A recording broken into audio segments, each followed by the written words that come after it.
Sa mga nais matuto sa katuruan ng Katoliko ngunit nahihirapang mag-memorize ng mga bersikulo dahil ulyanin na karamihan sa iba, mag-enjoy na lang tayo sa Bible Trivia. Tagalog po tayo ngayon.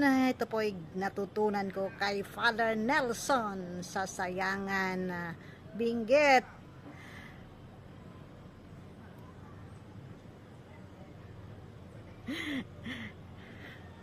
Bakit daw si Jesus nagalit sa kanyang nanay na si Maria? Alam niyo ba ang sagot? Dahil daw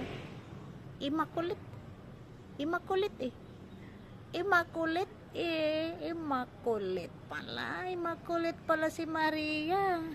Kaya nga, ay, ang pagbasa lang pala ang dahilan at problema. Immaculate.